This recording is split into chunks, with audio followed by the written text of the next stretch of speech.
Bills over under 11.5 over one minus 130. Of course, they went 11-6 last year. The Bills over under 10.5 was one of my best bets. I gave that out before the season. It climbed to 11, eventually pushed. If you got 11.5 last year, tough scene because the Bills scored 6 points against the Jaguars and lost that game. Remember that game? They open against the Rams in week 1, had the Titans in week 2. Also get the Ravens in week 4, the Chiefs in week 6, the Packers in week 8. And also play the Bengals in week 17, and of course have to play the Patriots, Dolphins, and Jets twice. Just some notable games. They added Von Miller this offseason, Jameson Crowder, O.J. Howard, Case Keenum. Didn't really matter. And then lost Mr. Trubisky as the backup, so Case Keenum, I guess, is fairly interesting from that perspective. Also lost Harrison Phillips, Mario Addison, Jerry Hughes, some real defensive line talent there. And A.J. Klein gone, Wilson. Can you believe it? Breach's nightmare come true. All right. I don't see how you can take the under on the Bills, to be perfectly frank. I just did wins over Wilson on this thing. What do you think it came out with for the Bills record? 13. I was trying to be conservative, and I came up with 14 wins. Wow. 14-3, huh? Losses against the Chiefs, the Bengals, and 1 loss against the Patriots.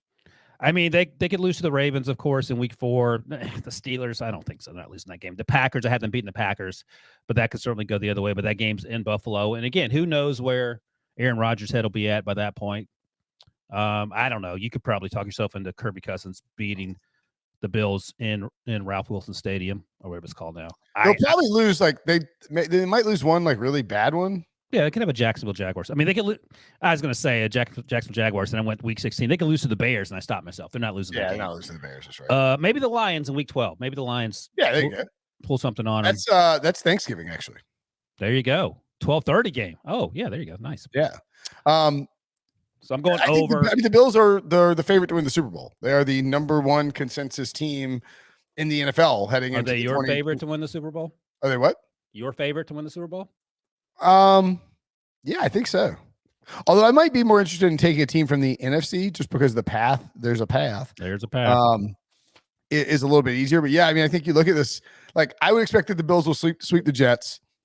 Let's say they split with the Dolphins and Patriots. Yeah, I mean, you're giving the Dolphins a lot of credit, but sure. I'm trying to be super. All right, let's say they lose week 1 to the Rams, lose to the Chiefs on the road. That's not unreasonable at all. Yeah, that's fine. Drop a random game and then split with the Dolphins and Patriots. That's still 5 losses. Is that right? 12. Yeah, I mean, you're still at 12-5. I mean, it's probably over. And that feels pretty conservative, right? Yeah. I think it lose to the Bengals in week 17 for sure. I had them losing to the Bengals. Okay. So I had the Bengals, Patriots, and Chiefs as the starting point for me. So Rams, Chiefs, Bengals, 1 Patriots. Yeah, I mean, that's the really tricky part is if they lose those games, because you're at the Rams, at the Chiefs, at the Bengals, and at the Patriots is a tough, it's a Monday night game, I guess. If you get to those 4, you have to be, if you think it's going to be 12-5, you have to be a little bit worried. But if they are as good as we think they are, it's entirely possible that this is a 13 or 14 win team. So I would go over if I was betting it, but I will probably stay away from that number because it's just a really high number. Really? Don't you think so? Minus 130. What's the under? What does that pay? I would assume like plus 105 or maybe not worth it. Yeah, it's a Thursday game versus the Patriots because Detroit Lions is Thanksgiving and then follows up with back-to-back Thursday games. Makes sense. Oh, so they play Thanksgiving and don't get 10 days for the Pats. Interesting. I guess the Pats will be Sunday to Thursday though. Oh, that's a huge advantage at New England. In the comments, if you let us know in the comments, over or under on the Bills 11.5. Patriots also playing Thanksgiving versus the Vikings. Oh, that's right. I forgot about that. Good call. So both 7 days of prep for that. I mean, what's the Bills' weakness? Punter. They drafted a punter. So they got Matt Araiza. Yeah. Oh, God. Yeah. I mean, I guess you could say running back too, and they drafted a running back with James Cook in the second round. Don't mention that. God, they'll people go crazy, Bills fans, if you say James Cook is too much like Devin Singletary. Like, they hate that. I mean, they absolutely lose their minds over that. Bills fans, by the way, I'm going to take a page out of the Brinson book, are incredibly soft. I mean, just beyond soft. And it's crazy to me that they're. You say Bills fans are beyond soft? Yeah, they're so soft. I mean, they sit outside in like 30-degree weather, like 70% of the year. I'm talking about mentally soft. Like they take everything personally. They have one of the best teams in the league, and they think everyone's against them. I live in Central New York. I'm pulling for the Bills to have success. Just because I think that James Cook wasn't a great pick where they took him doesn't mean I hate you. It just means that I didn't think it was a great pick. Maybe it works out, and I hope it does. But geez, people, take it, relax. As you're wearing a City jersey on this podcast, just showing yourself as a. Oh my God, what a front runner you are! Well, this is NYCFC, so it's MLS. But man, that was crazy. That was so much fun. I watched an hour late, and I stayed off social media because I'm able to do that. And I almost quit watching when Aston Villa scored the second goal. I was like, I'm not gonna sit through this. Glad I did. City scored 3 goals, and Man City scored like 3 goals in like 30 seconds to like 3.5 minutes. Anyway, but back to the Bills. I mean, yeah, they have no holes. They drafted Kyrie Elam. RJ White's brought this up. Of course, our coworker in front of the pod. The losing Brian Dable and transitioning to Ken Dorsey is at least worth discussing as like something that might be, an issue. Sure. Yeah, I mean, like that. It could be a double whammy in that Josh Allen loses him, and then he doesn't magically fix Daniel Jones.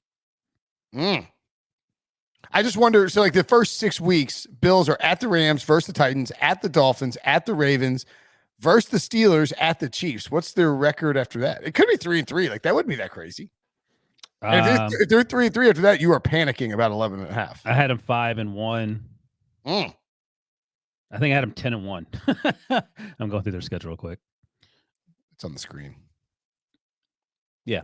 Well, not how I had them winning or losing. Right. Yeah. So I'm not. So you had their one loss to Kansas City to start the right, and then they did. And I don't know. At Baltimore isn't an easy game either. No, but again, they don't have any wide receivers in Baltimore. Yeah, they're trying to figure some things out.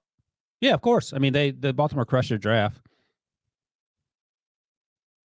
But again, it's not like even Ken Dorsey, he's familiar with the system, so it's not like they're starting over from scratch. Let me put it this way. Of all the people you had to lose on that team, from equipment managers all the way up to Josh Allen, I think Brian Dable is probably middle of the pack. Not to take anything away from him. He's important, but I mean, you'd rather have Josh Allen and Steph Diggs, Jordan Poyer, all those guys on defense. They'll be fine. It would be a bigger issue, I think, if Josh Allen were in year 2. He ain't. Fair enough. All right. Anything else on the Bills? I think it's just over or bust. Yeah, I think they're going over. I don't know how they, unless Josh Allen gets hurt, I don't know how they don't go over. I mean, again, like toss that. I mean, just like at LA, at Baltimore, at KC, they could be 3-3 going to the bye. Of course they could. They'll still go over. Maybe. All right. I mean, the Titans were the number 1 seed last year. Oh my God, we gotta stop disrespecting the Titans, don't we? And at Miami, it's not like I do agree. Somebody in the comments said that Allen owns the Fins, and that's true. I just, I mean, it's not we're going to talk about the Dolphins next. If you're a Dolphins fan, you might want to fast forward through this part. If you're watching it later, if you're watching it live, I would suggest getting a time machine. So we call it a teaser.